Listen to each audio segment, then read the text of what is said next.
Hey there guys, welcome back. Maverick here today with another episode of Chainsaw Man. So last episode we saw Denji's real first fight as part of the team here, as part of the squad, and I'd say he made a pretty impactful debut here, right? Unfortunately we didn't get to see too much of Power's power, and by the way, like I said before, I feel like she should be completely fine. She's a blood devil. I'm sure that she will be able to sustain herself somewhat, right? And hey, with this incident being done, maybe we will have some better relationships between Denji and Power as well. Although whether or not Power's gonna let him cop a feel, we'll see about that, right?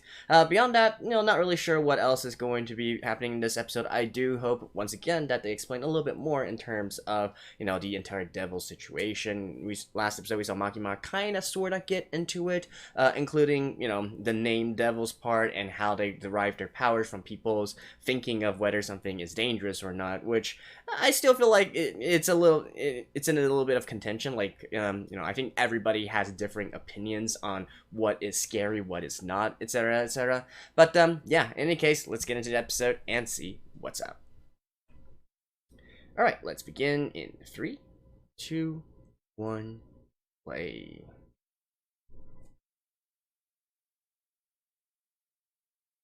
Nope.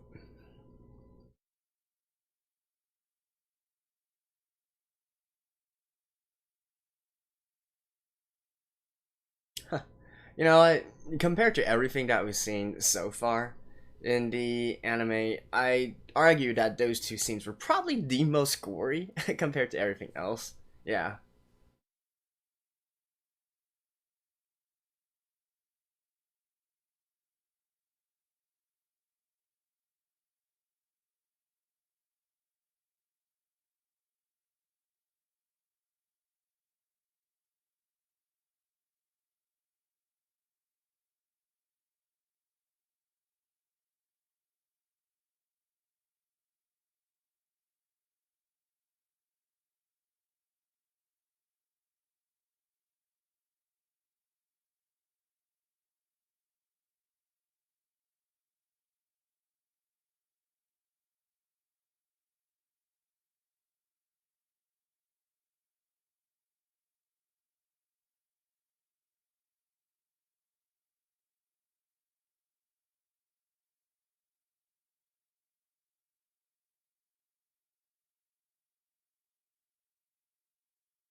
Wow.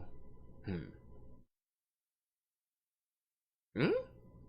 Really? Oh, I guess. Well, I guess that's what happens when you just swallow them without chewing, eh?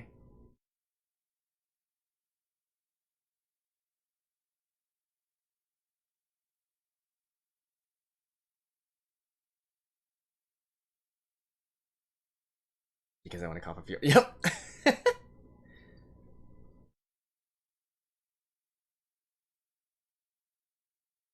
Is he gonna make it or not?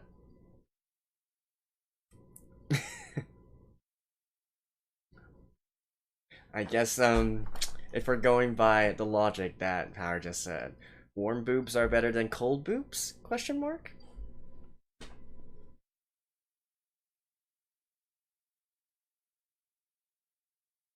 Are you gonna do it, Denji?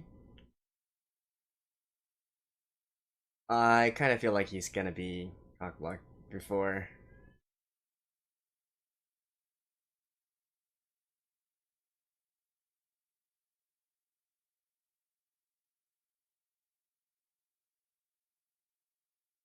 Oh, it's not done yet?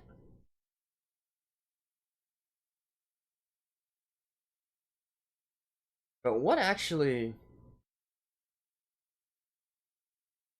Wait, no, this is a different devil, right? The fuck? And why did that sound like a gunshot? And hey, like I was saying, of course he's cockblocked.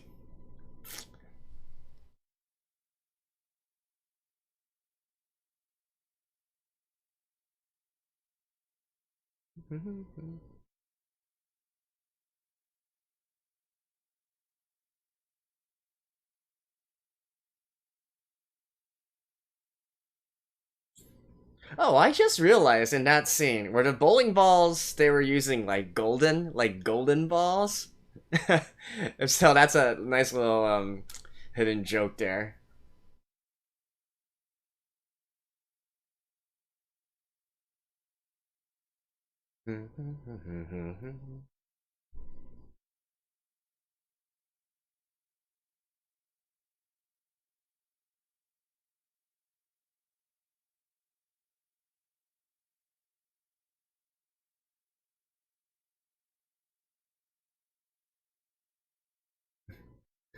And then breaking the I just realized like there's pretty huge like dirty jokes in the opening. uh, all right, what are you? There's others. I thought this was a worm, but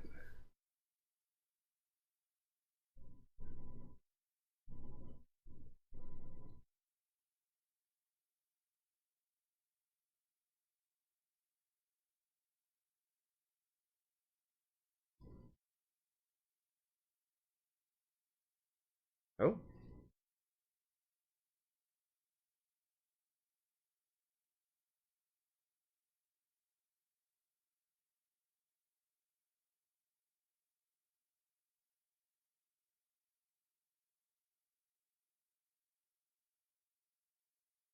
right, man. So what exactly are you?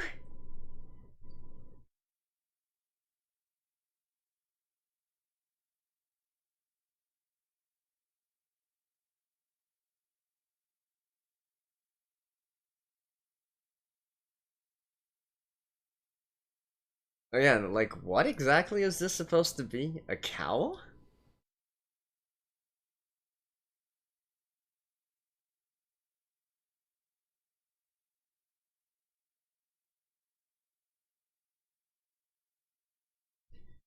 I didn't realize that we were getting back-to-back fights. Oh, so I guess that lady can spit stuff. I'm presuming. Or no, it's actually just. I'm just still wondering like how exactly it cut off Denji's arm.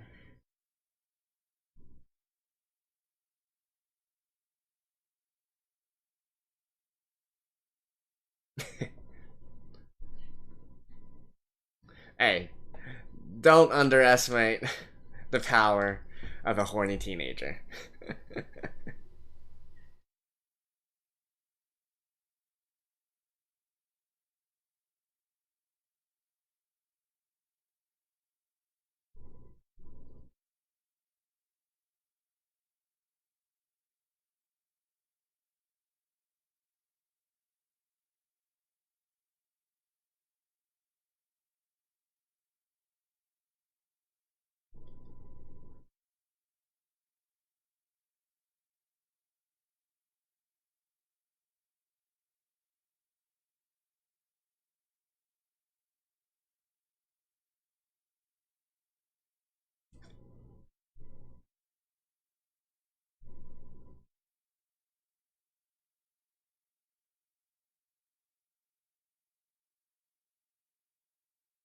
I'm serious about this.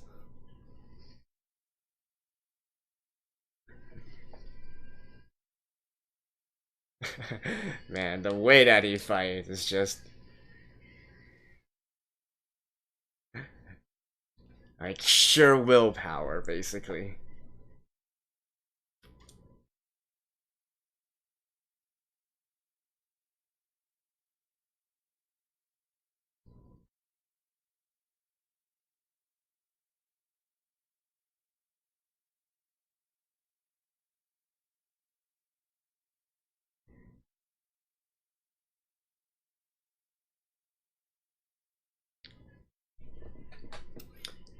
You know, like I said, even though I'm generally kind of adverse to real like, shonen idealistic characters, the fact that Denji is like this actually makes him like him a lot more.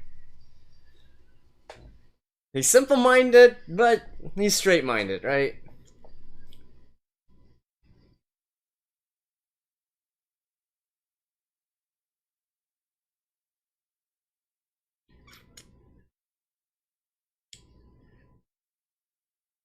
Oh.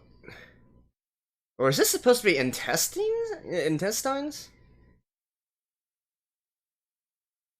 Oh, I mean, those were the intestines of the bat devil.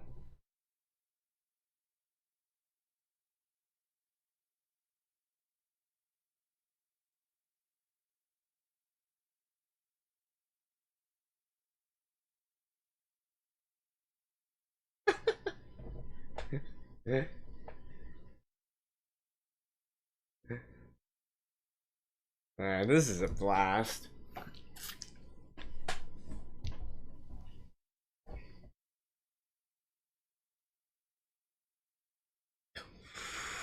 There we have the headbutt. Oh, but not deep enough. Oh.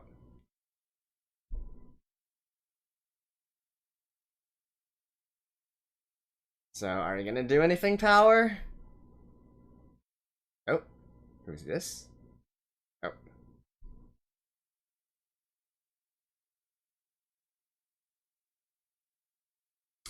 Okay! I was wrong. So this guy can actually use some abilities as well. Leech Demon.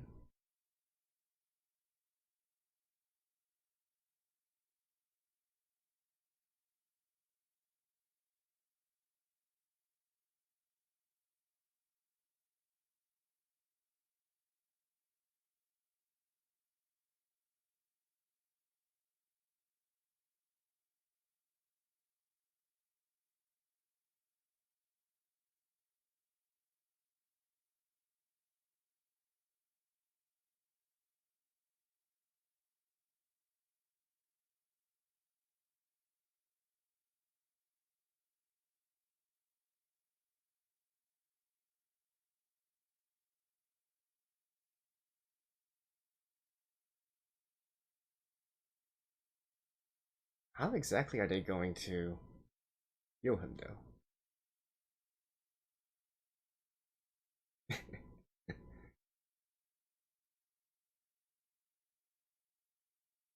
Yeah, and how? Okay.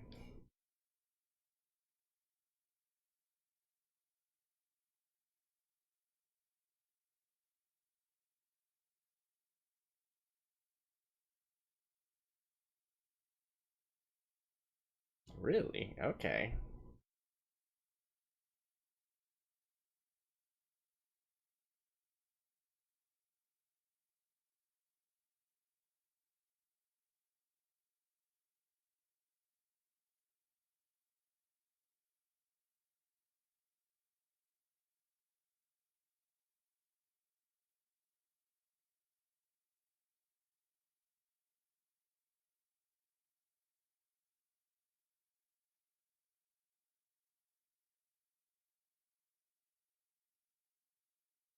What else do they know about? Yeah. No, he's asking.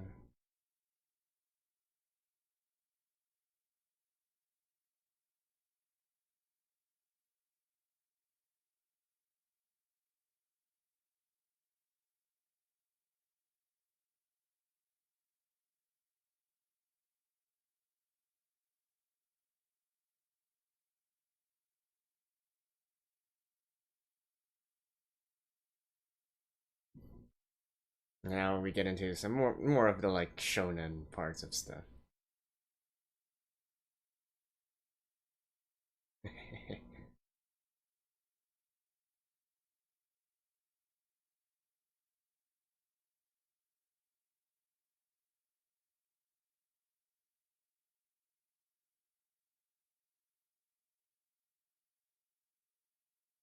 No? What's the one condition?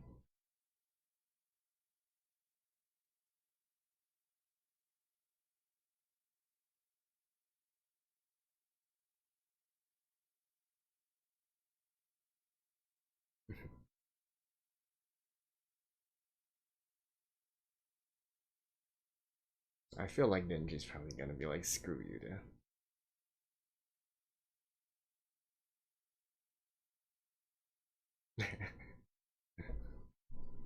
He's not taking this seriously as well at all.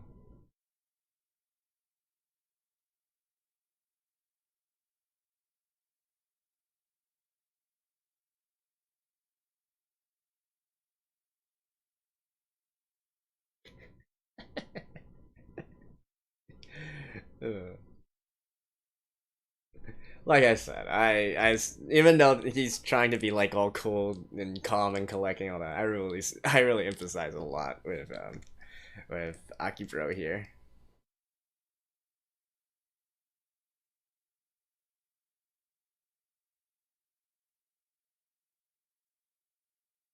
No remorse at all. Eh?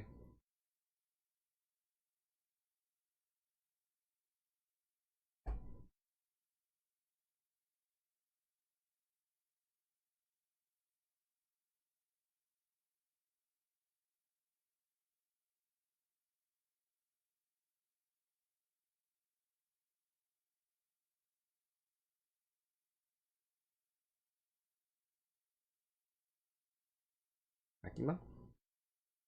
Hmm? I thought he was gonna make a report to Makima.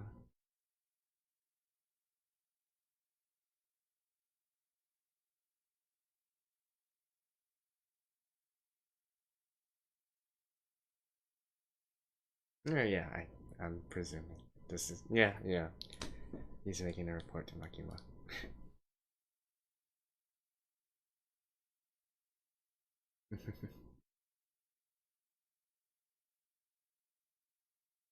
Look at that face. Oh my god.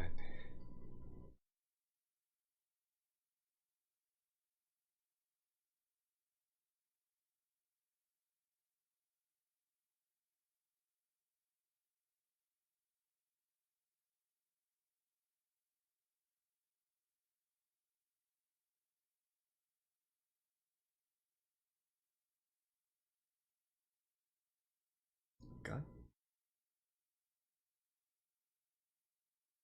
gun flesh?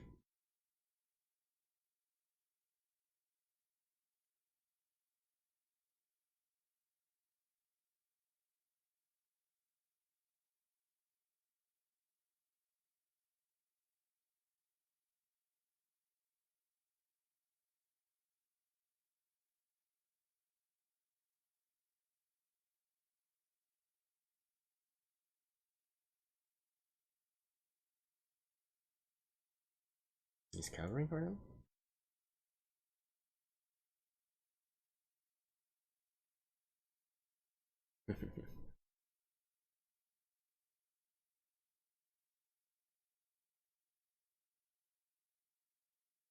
Of course Makima knows everything, right?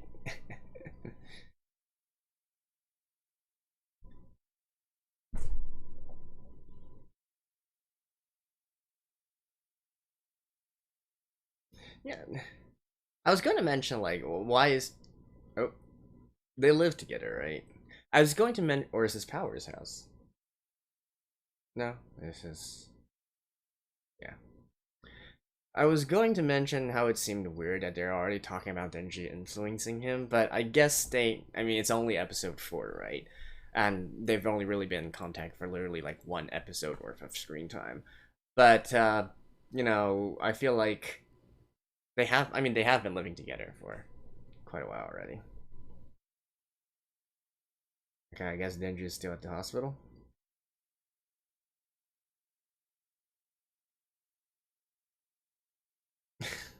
Seriously.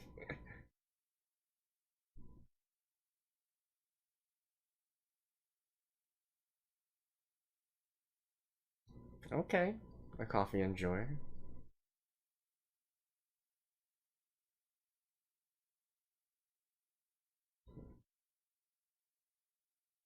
Grinding it himself and making it himself as well.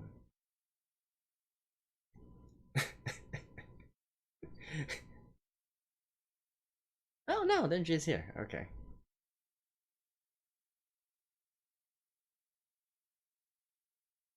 And discipline versus undisciplined, right?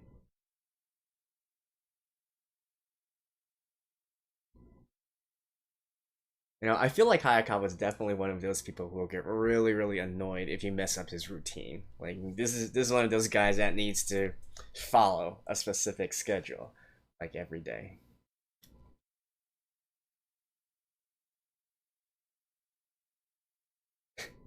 You literally just ate breakfast, dude.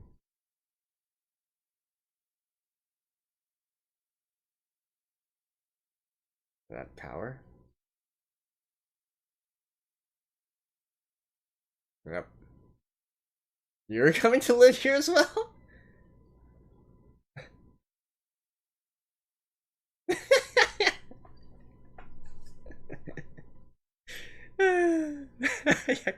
Poor dude.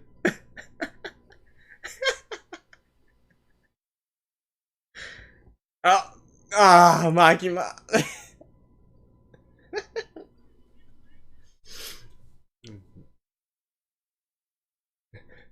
The one that's most on a leash is definitely Hayakawa.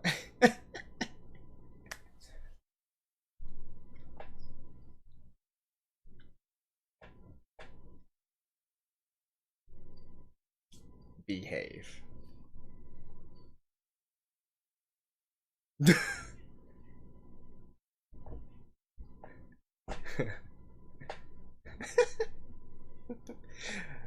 Now we gotta have like mommy Hayakawa or something like that.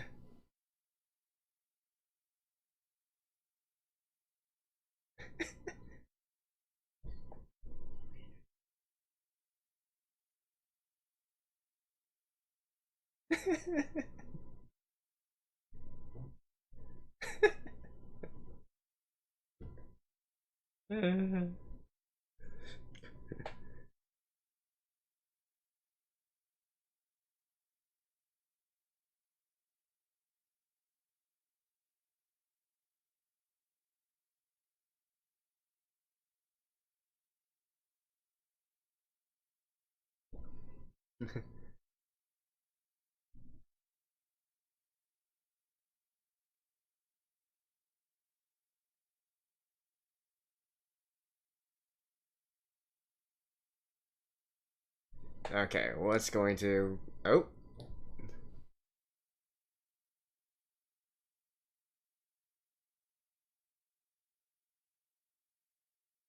But...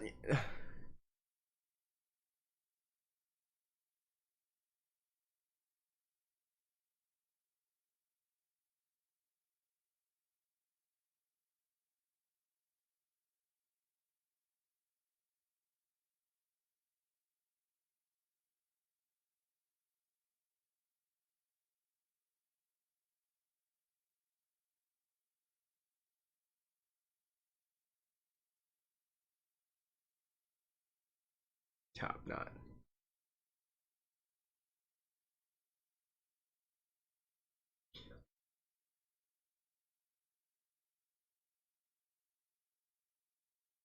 Alright, what's gonna happen now?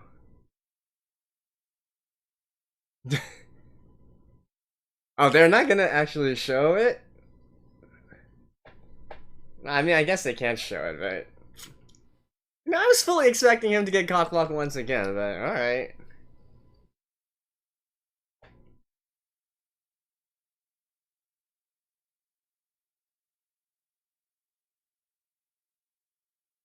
Ah, I think I know this van as well.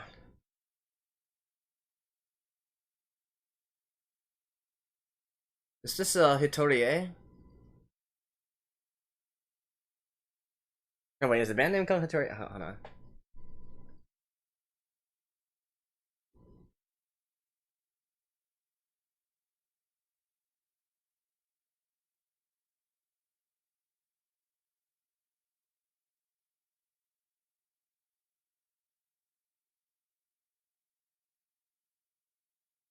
Okay, now we know.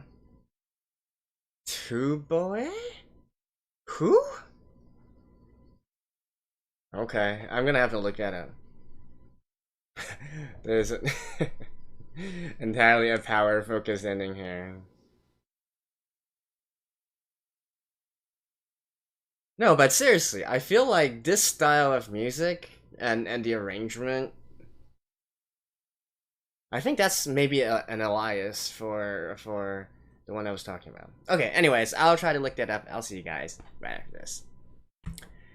Alright guys, that was it for episode 4, and man, there is so much to talk about here. Let's go through the easy one first, the ending song, right? So, apparently, I'm not really familiar with this Toboe guy, but apparently he's also one of those, one of those producers Dojin producers that, started off doing stuff on Nico Nico and with Vocaloid stuff and whatnot. But I have to say, like, the arrangement style, the singing style and whatnot, it really reminded me a lot of the band Hitorie. Well, at least while Waka was still there, was still alive and still their main member. So I guess it kind of makes sense as well. Both Toboe and Hitorie were kind of like, the members in Hitorie are also mostly from, that kind of Dojin music circle kind of stuff. But maybe not really circle. I mean circle as in the sense of, because the circle in Japanese is different from how we say circle in English. Basically that scene, if you will, the Dojin or sort of like music producing scene there. But anyways, that's just a minor observation here. But more importantly, right, we got a lot of stuff to go through in this episode, including, of course, I love how they really put up oh man, poor Hayakawa. Having to, you can clearly see, right? I think they made this, they deliberately made this juxtaposition, showing him how he is a very disciplined guy. This is a person who definitely enjoys the bachelor life, if you will, having his own routine and having this like sense of tranquility and sense of peace and whatnot. He gotta have his coffee, gotta do his stuff, gotta do his laundry, gotta have his morning smoke, that kind of person. And then now not one but two people, right, and not even necessarily people, but fiends or whatever you're gonna call them, are now like barging in, and these two are definitely some well less adjusted members of society. If I just feel for Hayakawa so bad, man. I think I've said this even from the very first episode, even whilst he was being antagonistical to Denji. I was like, this dude, I can't really hate him, because let's be honest here, Denji is kind of an asshole in a lot of ways. He's not doing this intentionally or purposely, but that doesn't change the fact that what he's doing is some pretty assholey kind of stuff, right? And he's not very well behaved or very well mannered, and I mean, I just poor Hayakawa. And by the way, I like him much better when his hair is left down. That top knot, not doing it for me, but I assume that there's a specific reason why he wants to keep that hairstyle. Like, maybe it's to, I don't know, maybe it's something, I would presume it's something to maybe commemorate his family or whatnot. Honestly, when he would, or I guess maybe he's, that's sort of like the swordsman hairstyle, if you will, so maybe he's drawing lineage back to that, but I like him with his hair down a lot more.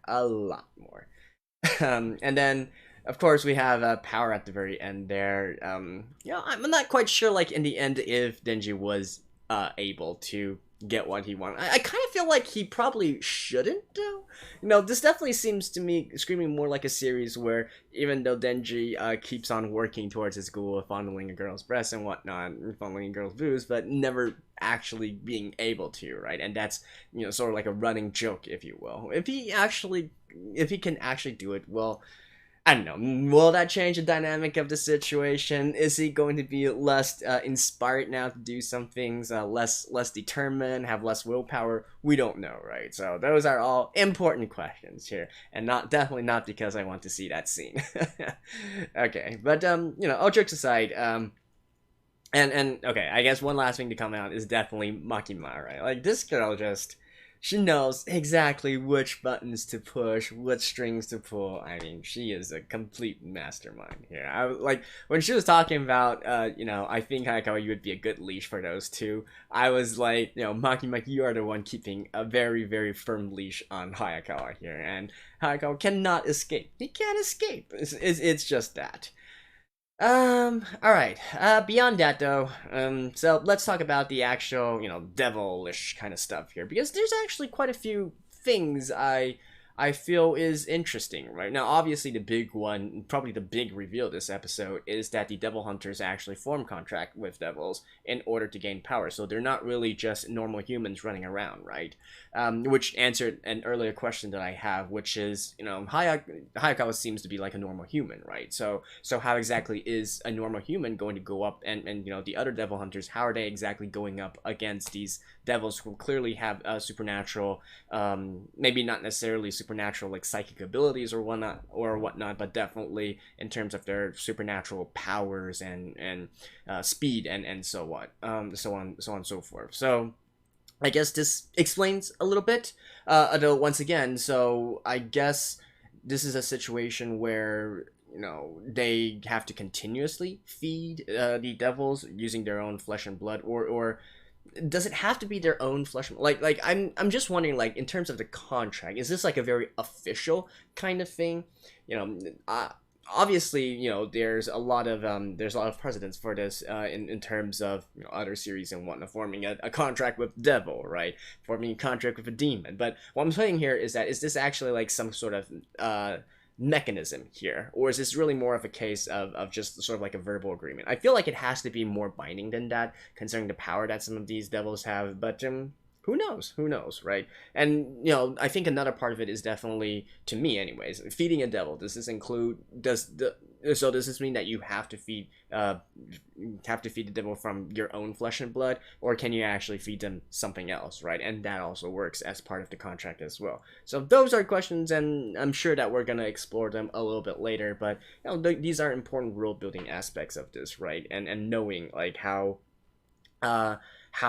exactly this world operates, and the relative power levels and all that. And we also got to see a little bit of the other people, in the open. I mean, that was to be expected, kind of like given away already in the opening. I mean, they are a division after all. It'd be kind of weird if the only Devil Hunters in the division was just these three here, right? Hayakawa and Denji and Power. I mean, it seems to be expected that there's a lot more personnel, and I guess those who are going to be going out into the field and fighting devils, they definitely have to have similar levels of power-ups as well. And I'm sure that we will be meeting them in the future. So I'm not going to comment too much on that right now. I gotta say, Hayakawa's his what we call it, a familiar in this case. I feel like you can't really say that, right? Contracted devil is definitely cool, right? And I have to wonder though, like, because I know Hayakawa is trying to be all like, again, he's trying to give off this sort of like character vibe, right? And I feel like he himself purposely tries to keep that sort of image as well. But I have to wonder, like, if whether deep down, like, he's also feeling attached to his contracted devil now and whatnot, because I don't know. It's just I feel like this is definitely one of those characters that are much more soft-hearted than they try to let on, right? That's the thing. That's the vibe I'm actually getting from Hayakawa. I'm sure that he's actually a huge softie and whatnot. Like, he can act annoyed by Denji and Power all he wants. In the end, he's probably, he really is already sort of like a big bro or a father or heck mommy figure to them, right? I mean, just look at how he's doing all the housework and stuff and cooking for them as well. I mean, poor Hayakawa, poor dude. I hope he got his time to shine in this episode. I guess, being all cool and that. So we gotta like pull him down a notch, right? The other interesting thing in this episode here is actually the concept of relations between different devils. So this is definitely something I was not expecting, to be honest, because in a lot of these cases, it more so seems like devils are operating independently, right? They're operating independently, they each do their own stuff, and they have no further drive rather than just to, they just want to satisfy their primal desires, which is to eat and drink human flesh and blood, right? But the fact that they can actually have other pursuits, like a pursuit of a romantic relationship, like, even if it is kind of warped from human standards, that still definitely speaks to the idea that these devils might also, they can also form a society as well, right? They can also team up, they can form alliances, they can work together, question mark. I feel like the implications of that scene there, even though it's kind of funny in a way, or funny tragic in a way, depending on how you look at it, that the leech devil, and by the way, I definitely do not think that that thing looks like a leech. So, but the leech devil would be having like this kind of a relationship with the bat devil, right? Is this a one-off, or like I'm saying here, the fact that this exists, to me, it just speaks of there being the possibility of a devil alliance, of devils working together, of devils trying to form a society, of devils working together in order to better secure long-term food prospects, right? After all, that's how humans started to work together as well. In the past, it was like each human being for themselves, each man, each woman for themselves, but the concept of society gradually started because, hey, people realized that this was an easier and much more convenient method and much more stable method of earning food. So, I don't know, food for thought, if you will. So that is definitely also quite interesting as well. But I feel like definitely, to me, probably the biggest hell yeah moment, if you can say that, is Denji's little speech there to the Leech Devil, right? I said this before, and I'm sure that there's some viewers here that are new here and who haven't watched my other works before. So I'll restate here that I'm not actually the biggest fan of shonen protagonists because they're quite often too idealistic, if you will. And I can get why they want to do that, right? I mean, after all, it is aimed at young adults and teens and whatnot. You want to give them this, and people like inspiring kind of stuff, right? Working for family values, working for, for French, the power of friendship and justice and all that stuff. But to me, I've always loved characters a bit more when they display a little bit of morally gray characteristics, if you will, and not really so much always talking about I want to save the world or I want to do something for the benefit of others or for society. But sometimes I do find like Denji's speech here kind of important as well, right? And to me, I actually respect that a lot more than some other kind of contrived reason of I'm doing this for to save people or etc., right? I'm doing this, yeah, I want to fond the boobs, so sue me, like it, that kind of behavior I actually appreciate. There's nobody, if this is what you want to do, like you either stop me or you just shut up and accept that my dreams power me up much better than yours and your idealistic bullshit, right? So I actually really love that. Definitely, to me, it helps me give like it raises my likability of Denji a lot more. Like, even though his entire persona here, right, this sort of like dumbass kind of very very ill-mannered, very straightforward kind of guy who doesn't have a shred of a subtlety to him, but still, even though this kind of archetype isn't really my type of character, but I actually enjoy his character a lot just because of the pureness of it, if you will. So I think that's definitely something going for Denji that's really awesome here. In fact, I'm not sure if even in this, I guess technically the only one who we would consider to be like completely in the sort of like morally right justice kind of type of person, or if it were on the sort of like mortality scale, right, the one who's lawful good, if you will, would probably be Hayakawa. I'm pretty sure that perhaps even Makima isn't necessarily on that. I think she's probably chaotic, lawful chaotic, or something like that. No, sorry, not lawful, chaotic good, if you will. But anyways, that's kind of beside the point here. But what I'm trying to say here is I really appreciate Denji's little speech there, and I feel like that's something, I don't know, to me it's definitely an in-your-face kind of statement. And he's like, haters gonna hate, I'm gonna continue to do what I want to do, this is my vibe, and I just appreciate him for that, and that's great. And I would guess that a lot of people actually enjoy that as well, considering how popular this series is, considering how popular the manga series is. So I think that's a good thing here. Alright, anyways, that is it for now. I don't want to talk about too much else. Once again, we are going to be having some pretty fun shenanigans in the future with Power and Denji and Hayakawa all living under the same roof. I can't wait for that, and I can't wait to see more of the other devil hunters and them hunting more devils. We still haven't seen Power actually show her power. So hopefully that will be in the next episode. See you guys. I'll see you guys next time.